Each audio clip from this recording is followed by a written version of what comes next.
Hey, this is Eric Rokeach from FitnessBusinessInterviews.com, and today I got a great friend of mine here, and this is Adam Linkenhugger. Now, interesting thing about Adam is, we've all seen that movie, White Men Can't Jump.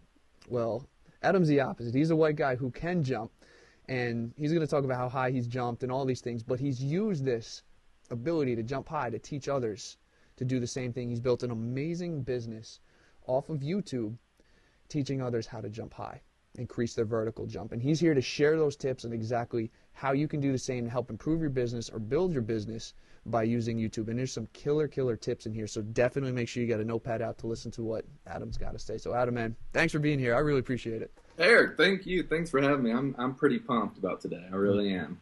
All right, so before we get into anything, I said that you can jump and all this stuff. I want you to show the ring. Let me see the ring that you got. Yeah, this is my latest. This is actually from coaching now. Okay. As an athlete, I was actually at Clemson University, and I was able to win 7 championships there. But this one means the most just because this is a coaching. Okay, now you were able to win championships in what? High jump, ACC champion high jumper, 7 out of 8. We have indoor season, outdoor season, as you know. So 4 indoor, 4 outdoor, and I was able to win 7 out of the 8. So how many of those rings do you have? 7, 8, 9 altogether. I have 1 team championship as well from Clemson, so 9. All right, and tell everybody how high you can actually jump, or how high you jump. My best high jump was 7'6". How tall are you? I'm 5'10". That's ridiculous. That's ridiculous, and I love it because obviously I'm a track guy. We talk this stuff all the time, and I used to be a high jumper and jumping way higher than I ever did, which is cool and very, very cool stuff. And you've been able to now take that and turn that, like I said in the intro, into a business, basically teaching others how to do the same thing. Mm-hmm. So what I want to do is I kind of want you to talk about the story a little bit of how the high jump turned into this business and how you kind of got into the whole thing. Well, I was, at least in my mind, I was this really, really, really good high jumper, and my goal in life was to become a professional athlete. That's what I wanted from day one. I wanted to be a pro basketball player, or then it turned to an Olympic track athlete. And, when I was put in a position where I was graduating college and finishing up at college and finishing Clemson, my year was ending. My senior year, I realized, okay, now's my opportunity to go pro in track. So I ended up getting with, I believe it was Brooks or someone like that. It was a small company that, sent me some shoes, but no money. And, at that point I was pro because I was receiving free stuff, and I thought I was just doing something big. But then I realized there wasn't any money involved, but yet I was having student loans come in and bills and all of the stuff that needed to be paid. And I finally realized that, the glamour life of being a pro athlete in track and field was a little different than I had in mind. So I had to do something about it. And I didn't know what to do, but long story short, I kind of went home, moved home, lived with my parents, hid away, was embarrassed. And my only out was to get online and help people through forums or videos or chat. And because I had the ACC champion background, people were willing to listen to me. And that really helped out. That really helped me out at first, but then I realized that didn't really matter in the long run. But once I started helping out people in forums online and started growing, I wasn't making money, nor did I think of it as a way to make money. I thought of it as a way to kind of do a pity party for myself until I figured out what to do. But long story short, it grew and it kept growing. And then I thought, well, hell, I need to figure out a way to leverage this. So that's pretty much what I did. How long have you been at it, doing this now? Gosh, it's been since about '07. Okay, so about 5 years or so. Yeah, 5 years now. Wow, I'm getting old. What was it that was like, oh, I can actually turn this into, a business, what I'm doing? The need and the sheer numbers of it. Just a matter of getting messages every day saying, do you have a book? Do you have programs? Will you make me a program? I'll pay you. Yeah, Okay. once people started throwing money my way, then I started realizing that I could do something. How long did it take you to get to that point? Because you're helping everybody for free in the forums, emails. How long did it take to you when people were like, "Can you give me something to use?" Probably about a year, Oh, give really? or Only a year? Okay. yeah, it didn't take that long. It didn't. And you know what? I think a lot of that had to do with my background athletically. But at the same time, I don't think. I mean, I think if you're that helpful, it's helpful. I mean, you have to think I did not have a job at this point. I was in these forums every single day, Mm-hmm. and my wake up until I go to bed, I would just go to these forums and help people. So I honestly think, given any background, I think in about a year, year and a half, anyone could do it. What forums niche wise were you They were focusing on? actually vertical jump and athletic training forums, just very, Okay. very niched, very, very targeted. Yeah, so I mean, they're most of them aren't around today. It seems like the forums kind of died out, Right. but I feel like today there's even a better opportunity with like Facebook groups and stuff like that to meet Yeah. people and help Yeah. out. Cool. Now, did you work or have any jobs at all during this time? Um, well, I had one or two, and I think I lasted a couple months at each one. Apparently, bosses and I don't get along. I don't like listening to people or being told what to do, and I definitely yeah, like I believe I was like a wine puller for about 2 months, and then I was a car salesman as well Oh, for 2 months, and yeah, those I did not last long at either job, so I had to figure something out fast. all right. What I want to do is it's interesting because you had the loans coming in, you had bills due, even though if you were, you were living at home, obviously there's still money that's coming out. Tell me how you were feeling emotionally during that time when you really were like kind of struggling, paying the bills but had no income coming in. Oh, I was crushed. I was crushed emotionally. And you know what? The money's one thing, but the pure embarrassment of it. Yeah. I mean, here I was, multiple champion athlete, was on top of the world since pretty much my junior year of high school. I was Yeah. very much, in the spotlight, well known, newspapers calling, TV's wanting to talk to me, on a monthly basis. And then all of a sudden, poof, all that's gone. No one gives a crap about me. And the only people who even realize I exist at this point are asking me for money. So that's where I was at this point. What happened that actually caused you to stop high jumping?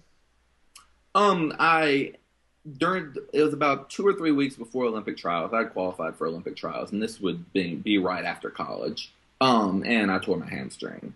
Okay. So I was going to go to Eugene, Oregon, and try out for the Olympic team. I was jumping my ultimate high. I couldn't have jumped higher, and tore my hamstring. Wasn't able to go to trials, and then poof, that kind of disappeared. And Yeah. that sponsors don't like you if you can't jump, especially. I hear you, man. That's one of the multiple things that ended my career too. So I feel you. Understandable. Yeah, it's Definitely, brutal. definitely Brutal. feel you. All right, so we'll dive into the YouTube part of this now. Okay, so that's kind of the Cool. story. You're helping people on forums. You started putting stuff together. Did you start using YouTube right away, saying, let me shoot some videos? Is this something that's going to work for me? I did actually, but I didn't use it as a training tool. I used it as an entertainment tool. Okay. And then this is how I pretty much began my business. Once I realized that, people at this point especially didn't go to YouTube to learn back in '07, '08, '09. Yeah. They went to YouTube to be entertained. Yeah. So how did I entertain them? I'm a little white guy who can jump high. I was dunking basketballs, and I was doing all kinds of crazy dunks, putting music to it, and people were loving it. I mean, that's pretty much how I took off. I mean, I'd say from my first video, it only took a matter of a couple months to have 100,000 plus views, and this is at a time where YouTube was huge. Don't get me wrong, but it was nothing like it was now. I mean, that was a ton of views. That's what we would have considered going viral. So, that's where I really began building my following, and yeah. So that's Were you one of the first kind of doing what you were doing? I'm sure there were a few others there, but were you? we all knew each other. We all, it was what we called at the time a dunk world online, where we Okay. knew everyone involved. We knew, But there wasn't that many, right? exactly. No, it's a Okay. handful, So it's kind handful. of like first to the party, kind of gets the spoils a little bit. Exactly. Yes, exactly. But yeah, yeah, yeah. But a lot of them just we all did it because we loved doing it. We weren't. Okay. I wasn't thinking of money or business at the Yeah. time. Yeah. Okay. And for everybody who's watching or listening to this, obviously, now Adam's done this to build his business as an online business, but what he's going to talk about here in steps and what he's done applies to if you're a personal trainer, a strength coach, sports training business. These are the exact same things that you can still use to, get your videos ranking higher and getting all kinds of visitors. So just make sure you're listening to what he's going to talk to and what we're going to go through with this. And Adam, what I want to talk to you, talk about, within short time you got to about 100,000 views. Mhm. Did you realize, like, all right, I can start monetizing this? Is there something that I can do to start bringing money in, or were you just doing it just to get the views, just to have fun? I was doing it just to get the views and to have fun. Once I started getting hit with requests for programs and information and help, that's when I kind of put on my entrepreneurial hat and Yeah. figured out a way to monetize this and improve it. And over the years, I've built this up to where it's now very, very, it's a very, very solid business. How solid of a business? So what are we talking number wise right now? Um, well, in the first give or take 4 years, I laugh because I made about $3,000. So In the first 4 years? yeah, something like that. Or three. Well, I guess I've been in it 5 now. 3 years, I made about three to 3,000. Start of two years back, I made about 4 or 5. So that's when I thought I was crushing it. But then I fixed some stuff, figured some stuff out, and last year we ended up grossing about a quarter million. Okay. And yeah, I ended up, having a six-figure income. Okay. Six-figure income as a net? Yes. Okay, cool. Now, what kind of views have you have combined at this point now for YouTube? It's about 1.5 million. Okay, So that's cool. And then you've done, I'm guessing you've taken these views, right? A lot of it's helped to build an email list, which is probably a very important part of this, right? yeah, absolutely. It's helped me build up over a 90,000 person email list at this. 90,000 people. Yeah, Yeah. that's So a nice little list you got going yeah, on. it's not too Just a bad. little. But like when people hear 1.5 million, is it huge? No, it's not huge compared to what people think when they think huge YouTube channels. But what it is, it's targeted. It is I was gonna 1.5 say, yeah. direct, hot leads. And that's what you want. That's what you want. That's a ton. That's better than 100 million views. I would rather have that 1.5 million that I know are love my stuff and are into it. All right. So obviously the targeted, getting those targeted people is the important part of this. Now, in your case, it could be different for everybody, but Yes. when someone's thinking about doing YouTube videos for their business to help grow, expand, or brand themselves, what should be one of like the main goals that they should focus on? Like what should be the goal of the video? Okay. I have a little. I made notes here, and the number one goal is to make videos that people are searching for. I Okay. think that's by far the biggest mistake people make. Okay. Now, how do they know what people are searching for? For example, you need to think like your customer. My customer isn't going to think, proper plyometric exercises to increase your vertical leap. That's too much. Yeah. They're going to think how to jump higher. How can I jump higher? But now, if you go to YouTube and search how do I jump higher? How can I jump higher? You've got thousands and thousands and thousands. So what I do is I niche it down. So now I don't go for how to jump higher. How can I jump higher? I go for how can I jump higher off of 1 foot? How can I jump higher off of 2 feet? Okay. Things like that, just to long tail it to where it'll be niche down to where you can crush those keywords that are still getting a ton of searches. Okay. And just for everybody, if there's a few people who are new to watching this, say, explain just the keywords and what long tail means for them. Okay, what that means is, for example, a short tail would be a very short, very few words, not as niche, not as specific, meaning jump higher or, even jump higher today, jump higher now. But those long tail would be how to jump higher off of 1 foot or how to jump higher off of 2 feet. Very long, very detailed, very specific. Less searches, but very quality and easier to rank up for. Right. Okay. So that's kind of the goal, is to just focus on those keywords exactly to find your target market. Exactly. What's the next step? Next step would be you need pretty much what I do is I always break down my video topics. And how I do that is I come up with the three areas that my athletes are having the most problems. Or, your target market, figure out the three areas that they would have the most problems. Think about the questions you're asked. For example, I have here lifting weights, jumping off of a run, and dunking a basketball. Then at that point, you write those down, and then you think of 3 to 5 different questions, unique questions about each topic. For example, lifting weights. Does weightlifting stunt your growth? Does weightlifting help you jump higher? What exercises can you do to jump higher? So those are my videos. Okay. So I do that every single time I come up with, and usually I do this on a bi-monthly basis. And this will give me my video ideas, and I have been doing this for years now, and I've never run out. You can always find a new problem, and that problem is usually your long tail keyword. Okay. Does weightlifting stunt your growth? How to jump higher off of 1 foot? Okay. So. And here's a question, and this is something that I wrestle with every now and then, but the YouTube videos, obviously, are they better for certain types of businesses than for others to use in terms of building growth or branding? To be honest with you, I think they're great for anyone. I think they're free traffic for anyone. I just think people have a fear of consistency, have a fear of putting themselves out there. And, I think a lot of people want to think that YouTube's not for them. Right. But, whether they, everyone, you have to admit, there's very few people who don't go on YouTube. Yeah. And there are very few people who aren't searching about whatever you are offering. Right.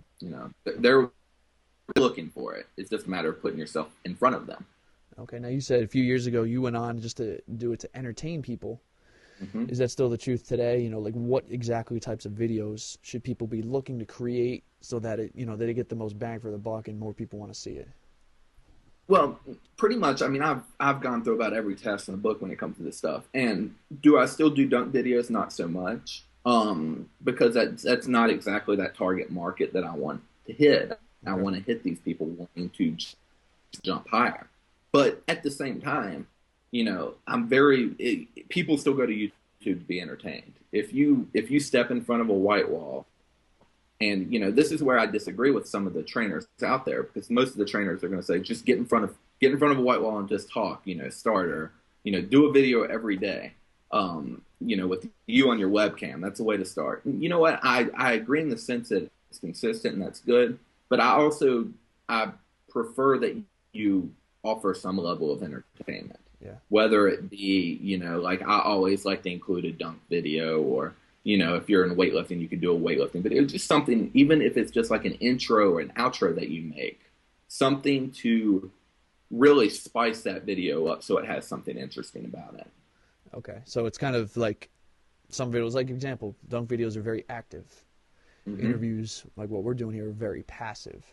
Yes. So people need to make sure they take those and just make sure there's some element of entertainment to it. Some element of interest, and ideally early into the video to captivate, to get that viewer's attention. They're, just like a website, you click on it. If you're not instantly interested, you're gone. Yeah. And that's the same with YouTube. Okay, cool. And I want to take that and to kind of apply that to jumping back to the keywords and stuff like that. When you have the keywords, you've got the video done. Okay, it's entertaining. It's based around those topics that you talk about. Is that going to be the exact headline for the YouTube video, or should the keywords be placed in that? Where in that headline should they be placed? Okay. So to make your video easy to find, it needs to be a long tail keyword, or at least a short tail keyword that doesn't have a lot of competition, which at this time, as you know, it's very rare and hard to find. So I prefer to stick to long tail. Then what you need to do is, whatever that long-tailed keyword is, for example, if we wanted to do jump higher off of 2 feet, that needs to be your file name. So once you download or you create your video, you need to save it as how to jump higher off of 2 feet. Then once you upload the video, your headline, how to jump higher off of 2 feet. Description. Now this is my formula. I don't know if there's a better way. There might be, but this works for me. Description. In the first 2 sentences, I have my link to my squeeze page, arrow pointing at it saying, get your free vertical jump guide here. Then I have how to jump higher off of 2 feet twice in the first 2 sentences, but in a way that it makes sense. Have you ever wondered how to jump higher off of 2 feet? To jump higher off of 2 feet, blah, blah, blah, blah, blah. Okay. So you have it twice. Now, in quotations, the first thing in my tags, how to jump higher off of 2 feet. And then I always tag my name, and I tag other long tail keywords of mine from other videos. And what that'll do is that'll cause a circle. Once they click on your video, all of your other videos will pop up on the side. Once the video ends, it'll recommend you videos. Those will be your videos. And it'll be a circle. The more those people see you and they see that opportunity to sign up for your squeeze page, the better. All right, so let me recap this, make sure, excuse me, make sure I got this. So headline, all right, well, first thing, you start with the file. Okay, your video file, you save that as the file name that you're going to, and use that same exact file name in the headline, right? Yes. Okay, then you go to the description. You include the keyword, which would be kind of similar to your headline, twice within the first 2 sentences. Okay. The description, you said you had an arrow pointing to. Is the description, or I'm sorry, the link. Is the link the first thing you have, or do you have like an arrow pointing to the link? I have a my link is the very first thing, and it's hyperlinked. Okay. That's the big shirt. Make sure it's HTTP, so it hyperlinks blue. Because if you don't have it blue, no one will go to it. Right. Okay. So then you got those 2 sentences with the keywords and then different variations of it within those first 2 sentences. And then the tags, which is basically the keyword, you put in the same thing as the headline that you had, right? Then you put in your name, and then all the other different keywords to maybe other videos that you have related. Yeah. That's correct? Okay. One thing I have a question, because I found a year or 2 ago, this worked well for me. The length of the description in there. Do you think that plays a role or no? I do. I think that I prefer a short description. I do. Okay. Do you think the length has anything to do, maybe improves, the rank a bit, like the rankings in YouTube with it, or no? See, I mean, the way I look at it is YouTube is owned by Google, and it's probably smarter than we think it is. So I think as long as your description makes sense, it's not, it's not kind of that spammy way of writing where it's just, I've seen people put their keyword just down the page, 20 times, and I just don't see that working. But this has been the way that I've done it, and it's been good. It's been pretty good. And the final step of all this is I wait about 5 minutes, I search my keyword, and if I'm not on the front page, I go back and adjust some things and make sure that I'm on the front page. So you could say you're getting to the first page within 5 minutes of 5 minutes usually. Yeah, usually as soon as that video is uploaded, I wait a few minutes and you'll see your video pop in that first 5 minutes. For longer tail keywords, if you did a video on just jump higher, it's probably not going to be right there on the first page. Yeah, exactly. Okay. Longer tail, I only aim at those longer tail, and like I said, if it's not, if I look and I'm on the 3rd page, I'll go back and I'll see what I can do. And a lot of times what you can do is you can search your keyword, look at what is highlighted, what Google highlights when you search on the front page videos, and you can kind of mimic them. Very cool. Okay, now what about locations? Do you do any of the location inputs or anything into your videos, or do you leave that area blank? What do you mean by location? There's a spot if you're on YouTube where it says, you can choose like the Google Maps kind of thing, and you can put in like the towns or anything. Yeah, never used anything like that. The only other thing with YouTube I do is I always put call to actions in my videos. Okay, we're going to get to that. I'll get to that in a second. Cool. Because we want to talk about, because obviously if let's say someone's got a personal training business locally in their town, wherever, Illinois, Springfield, Illinois or something like that, it'd be smart to obviously put those keywords, Springfield personal trainer, that kind of stuff in the Google Maps area so that it ranks higher. Yeah. Along with everything else. All right, now obviously on that back end, you're saving it. It's let's dive into those call to actions, and I'm sure those deal with what they call the annotations. Is that correct? That is correct. And explain what those are for me, for everybody. Well, what they are is they're little areas on your videos that'll pop up when you tell it to, and it'll tell the reader or tell the viewer, I'm sorry, what to do. What I've gotten away from is actually the YouTube annotations.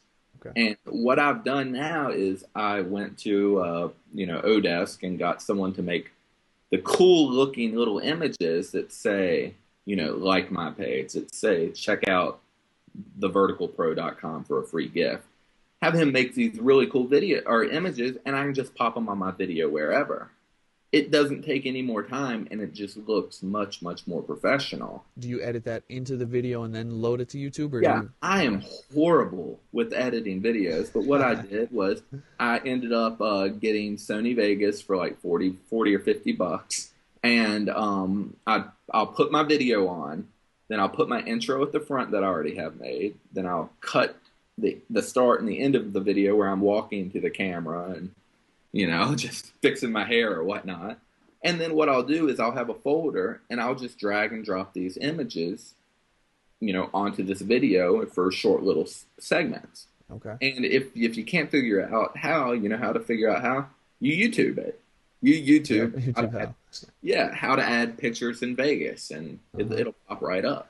Is there a certain time that you put those pictures in and tell people what to do, or just whatever? I like to continually have some sort of call to action. The main one being the free gift. Okay. Free gift, 100%. I could care less about subscribers. On YouTube. I'm sorry. I could care less about them. I could care less about comments. The only reason why that's cool is it helps growth and it helps you, reach more people. But if they're not subscribing to your list, then what do they matter? They're useless anyway. So my list is the main thing. That needs to be the main number that you concentrate on. If you're not concentrating on that, then you're not doing this right. So do you put that call to action in earlier in the video, or do you wait to the end, or multiple times? Pretty much I wait until I offered some quality. Okay, I don't hit them from the beginning. Nothing despises people more in my mind than when they click on a video that's going to give them some cool information, and then it's just go here for information. Yeah. That just bugs me. I will never go to one of those just because it pisses me off, because that's why I clicked on the video to begin with. Right. But I always offer some quality information, and as soon as I help somebody, that's when I asked. I never asked before. How long are your videos generally?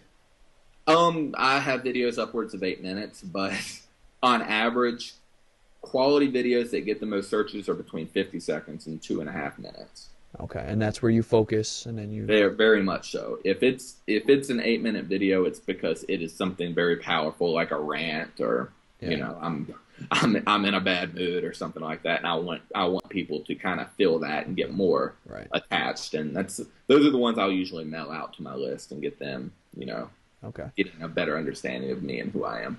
Now the call to actions, obviously, it could depend on the video and what your goal is of that. From there, you've got those images inserted into the video, telling people whatever it is. Do you tell them to go down and click the link? Or do you tell them, do you put the web address or whatever in the image?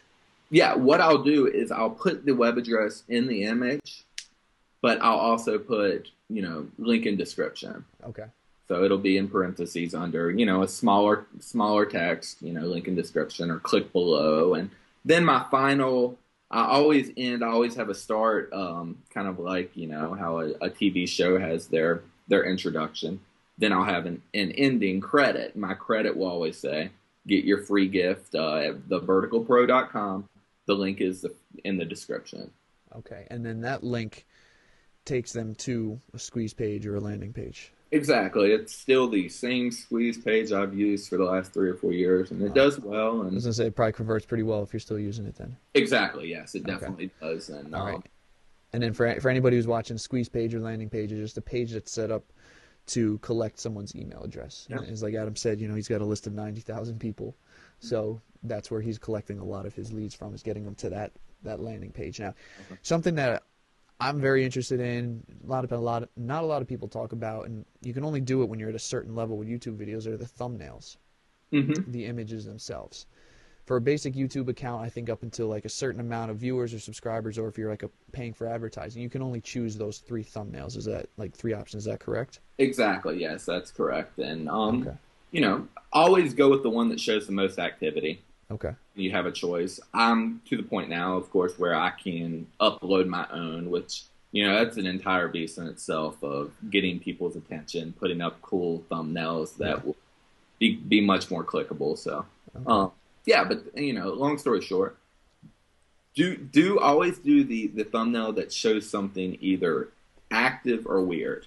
Okay. Like if I have a video of just my face and one thumbnail's me smiling and the other one's me with my tongue like halfway out when I'm talking, I'm gonna put the one with my tongue out. Yeah. People want to click it because I look like an asshole. That's fine. Anything that'll bring me more attention. Okay. I got you. And if someone, people are watching this who are at that level, they can choose their thumbnails. Hmm. Actually, is there a certain way that, like, the rules or something, how people can get to that point? It's just, I mean, honestly, I have it on my both of my accounts, and honestly, I think it's just a matter of consistency and just putting in the time, making the videos, and I wouldn't worry about, getting to that point. I would just worry about putting out your quality videos, and eventually it'll happen, and then you'll figure out how to leverage it when it does. Okay. The other thing in terms of being able to choose your thumbnails are actual links in the videos. And you talked about you're getting away from annotations and not having those pop-ups in there. But Yes. with those, you can include links, and at a basic level, those links you're only allowed to go from one YouTube video to another. Is that Hmm. right? Yes, Okay. that is correct. And honestly, I don't really fool with that. I really don't. And the main reason I've gotten away from annotations is, you know, everyone's seen them. Yeah, Everyone's seen annotations. They know they're coming. They don't like them. they've gotten used to it.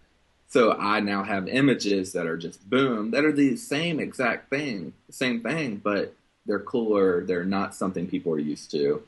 And yeah, I mean, it brings more attention. Do you have at the end of the video, do you ever have, you've got your call to action for my free gift, go here. Obviously, the YouTube video runs out and pops up, other related videos. Hmm. Do you ever put, after that, like videos that you wanted people to go to? Do you have other ways for people to link to those other videos and check them out? Yes. Or okay, Yes. And, I do that in the tags. I'll tag those videos keywords. and they'll show up. So they'll usually be the first thing that pops up. Okay, and then once they pop up, obviously you drive them to another video. Same deal. That video will lead them to your squeeze page. Same thing. Yeah. It'll hit them in the face enough times, and I will give them quality in each video until eventually they're like, you know what, this guy, I honestly think he might know what he's talking about. I'm going to give him a chance. Okay. Then Do you ever do anything like video responses to your own videos?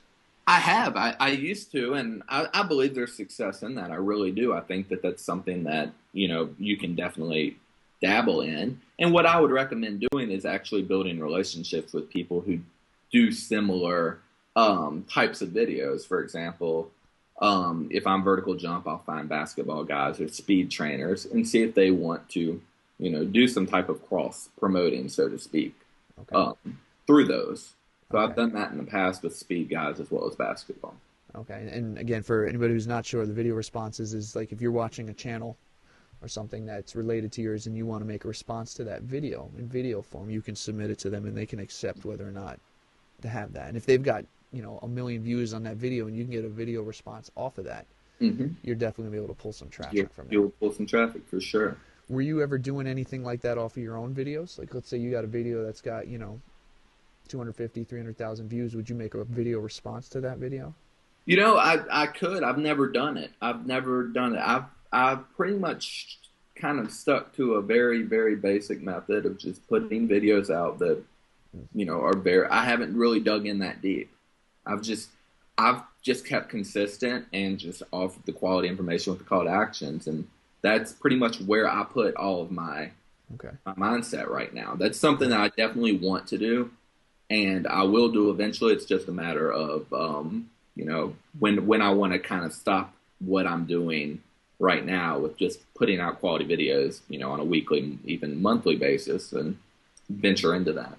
Have you paid any money, for like featured or premiere videos for YouTube, like kind of advertising? No, I have never, and this is something that eventually I'm going to get into with PPC in the weeks and months to come. But I have never spent a dime on traffic. Cool. Yeah. Very, very cool. And nothing like contests. Have you done anything like that? We've done contests in the past on YouTube where we would offer a squeeze pay, offer something to in return if they sign up for it. But what I realized is, that build a list, yes, but it was not a quality list at all. That's something I started my first year thinking. I always heard the money's in the list. The more people you have on your list, the more money you'll make because, you'll convert at this percentage. And that's only true if the people give a damn about what you're offering. Right. And sadly enough, at first, I didn't realize that.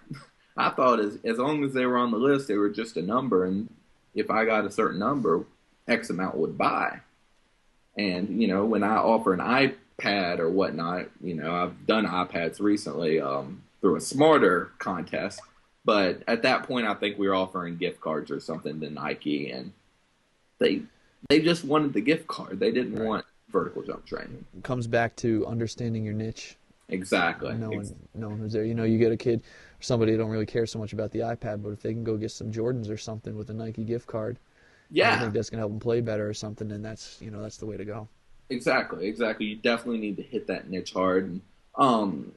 It just goes back to, the size of your list is only a matter of the quality. If it's not a quality number, then if you're just wasting money on it.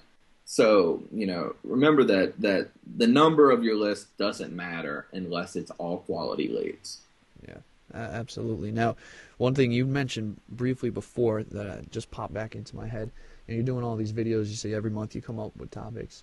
People could have like one awesome video, could go viral, could get 100,000, 200, 500,000 views, but then that's it. Tell me about the importance of being consistent and getting like your channel ranked higher and all those things.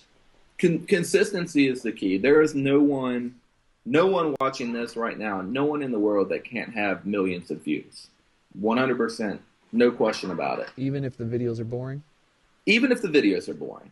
100%, because all it is, it's a matter of staying consistent and just absolutely just making more and more and more videos. You know what? There are enough boring people in the world who like boring videos to make millions of views. That's a great point, yeah. In every niche. Entertaining videos usually will help you reach that faster. But I came across a basketball guy I'd never heard of just the other day. And all he does is drive around in his car and talk to the camera. And I was like, oh, wow, who's this guy? He's, come on. What are you doing, dude? Like, show yourself playing basketball. Then I noticed he had 22 million views. But get this, his average video was only a matter of like a few hundred views, given he had a few videos that were very viral. Right. But the key about it is he had 2,400 videos. Wow. Yeah. So he's consistent. And I mean, you're never going to put out a video that doesn't get any views. That doesn't happen. You're not going to come across a YouTube video that has 0 views that's been out for a few months. If it's done like we've talked about with these keywords and, tagged properly, you're going to at least get a decent amount of views. It might not be a ton, but you're going to get a decent amount of views. And then if you scale that up by multiple videos, even if it's a video a day, a video a week, 52 videos a year, 104 videos in 2 years, and they constantly are building. All that is free traffic. Yeah, definitely. It's taken me years to get to this point, but there is no better way about it in my book. Because, yeah. Now, again, something you had talked about before, you don't focus on, you said, comments or subscribers or anything like that. Do you think that plays a role in terms of bumping that video up higher? I definitely do. I definitely do. And the reason why I don't at this point is because I honestly just, there's too many coming in. Gotcha. There's too many comments to come in that I can really play a part in, just because at first what I did was I helped nonstop because I could control it. I could maintain it. And I'd recommend that when you start off is to be active as possible, because if you answer every single comment, you're going to double your amount of comments. And that's huge. That's huge to YouTube. They're going to think, okay, people like this. And they're also going to think the guy who owns this channel is very active, and that's a cool thing, too, for us. So, and eventually you'll get to a point where it's just impossible. I'll have 100, 200 comments come in a day, as well as, another 100 emails, and it's just impossible to control. So what we do is we maintain it. What we'll do is my assistant will go through and say, if you want more information on Jumping Higher, make sure to sign up for the mailing list, and he'll post that to the very detailed hot leads, comments, and Okay. questions. Okay, that makes sense too. And then one of the last things I want to talk about is we talk about the link in the description box, Hmm. going to your squeeze page. What about links to those YouTube videos? Do you link from any sites back to those YouTube videos? I have a blog that I link to my videos and stuff like that, as well as I've actually gone on Fiverr and paid backlinking to videos before and seen success from it. Okay. So yeah, there you can definitely do. YouTube videos are cool because they're just like Google links and Google websites. You can backlink them and build them up just like a Google website. And what's cool about that is it's easier to get a YouTube, as you know, the YouTube video on the front page of Google for a search term than it is a website at this Right. point. Right. So that's smart to do. Find your best video, get your best stuff, and go to Fiverr and run some backlinks to it and try to get some traffic to it and see what happens. Okay. And now that doesn't mean embedding the video on a web page or something like that. It means actually taking the link from that YouTube Exactly. page and putting it back to there. Exactly. Making Cool. sure it's just a link, and just building another link to that source that'll tell Google that people like it. Very cool. Anything we're missing with this stuff in the process that we've kind of covered? I mean, honestly, that just keep the call to I call them non-dick call to actions, where you're not a dick. And what I mean by that is those full, you go on a website, or you go on a YouTube video, it's 10 seconds long. It's just a click below now to get free tip. That's stuff that you might get people, but you're not building a relationship. You're not helping people. Make sure to help people before you ask for their information. People, especially at this point, they know what we're doing. They know if they put in their email, we are going to bombard them with information and try to get them to buy crap. Make them like you first, because otherwise they're just going to cost you money. You're going to piss people off, and it's just a matter of helping people, making sure you help them, and they like you. And then once you get your information, that's when you're going to build a very sustainable, solid business. Cool. All right, wrap it up here. I got the last few questions for you. Cool. I'm thinking the answer you just gave might be the answer to this question too, but what's one of the biggest mistakes that most people make when using YouTube or trying to build a business or get views? What's the biggest mistake? I would say consistency. Okay. I would say that everyone starts a YouTube channel, and then they go for it for 2 weeks and put up 4 videos, and then they only have 50 views and they're pissed off, and then YouTube doesn't work. It's not a good source of traffic, and Right. it's a matter of, I promise that if anyone gives YouTube and gets a schedule together right now, just write down, 3 videos a week for 6 months. If anyone does that, I guarantee that they're going to see great success from it, and it's going to be success that is nonstop. It will only build, it'll only grow. If people will, just give 3 hours a week to putting up 3 videos for 6 months, it'll be a huge difference for them. Cool. What's your number one tip to build a business? Would it be the same thing, just to be consistent, or is there something else that would be like your biggest, baddest tip that could use to just get those videos to rank higher and get subscribers and build a business? Yeah, it would either be consistency or having a game plan. I think a game plan is key. Like when I started, once I started realizing I could leverage this, I drew out a little funnel on a whiteboard that says video to squeeze page to free gift to autoresponder. Gotcha. 'Cause those are all very key. I mean, you can build a list, but unless you know how to properly, if you don't have an autoresponder set up and you're not offering them a product, you're not going to make any money off of it. So I think of just getting back, knowing right now I can, just clearing it out, pushing it out the window, getting everything clear, writing this stuff out, and knowing that you're going to bring YouTube traffic by putting up 3 videos for the first 6 months, but having somewhere to send them. I think that's, the key. It's being very organized. And that'll be an interview down the road a little bit. Yeah, how to take this into the next steps. And exactly. we'll do that down the road. And then Cool. Sounds good. all right, last 2 questions for you. I have for you. Who are you learning from and kind of like getting your information? Who are your mentors? one of my main mentors right now is Paul Reddick. He's a baseball guy. You know Paul well. Um, and he's really helped me on the sales side of things. Like where I've always been good at building traffic. He's helped me a lot with actually profiting from that traffic and turning that into tons of cool money. um, but That's always cool. yeah, exactly. But you know what? I've been thinking about this question, and competitors are my biggest resource. I'll go to YouTube, figure out what my competitors are doing, where they are targeting, and because I know how to target these videos better, I'll make a similar video. I won't copy them. Don't copy people. Make a similar video, keyword it better, get in front of them, put up a cooler tag, and it's almost like people will come up with for your ideas for you. It's really cool. So that's part of the business. People do it to me all the time, and that's the part of being a tight niche business. So make sure to keep your competitors close and learn from what they're doing, because they're spending a lot of time trying to figure this stuff out too. And you might not be pointing at the same areas, but both areas could be good, and they both lead to the same result. So that's, yeah. I want you to list your 3 best tools or resources that you use that have helped you the most. YouTube keyword search. I use that. It's just like Google keyword search. A lot of people don't realize YouTube has one as well. But I will search these long-term keywords to see what people are searching for. And when I find these long tail, I should say, I'm sorry. When I find them that people are searching for, then I'll use them.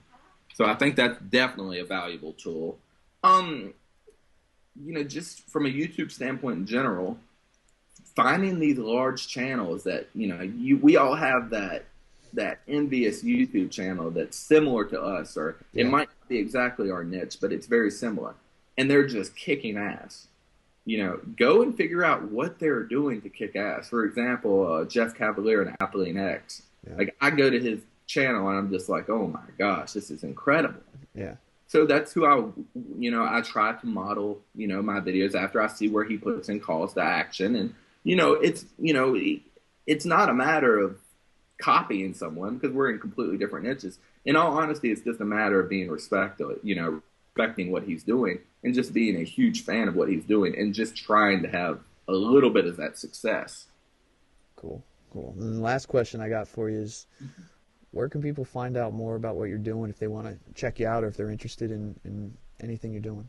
Well, if from a jumping standpoint, you can check me out at vertfreak101.com, or my YouTube channel, which I think would be beneficial, would be youtube.com/vertfreak101.com, which dot is spelled out DOTCOM. And then from a business standpoint, anyone wants help, anything like that, it's a link at vertfreak101.com. You can just email me. Very cool. Adam, man, I appreciate coming in, sharing this. There's some killer tips for YouTube. Obviously, it's working for you. Yeah. You built your business and doing really well, man. And seriously, man, keep rocking it, and this has been awesome. So thank you. Thank you so much, Eric, for having me. I've really enjoyed it, man. I'll talk to you soon. All right, man. Take care. Bye.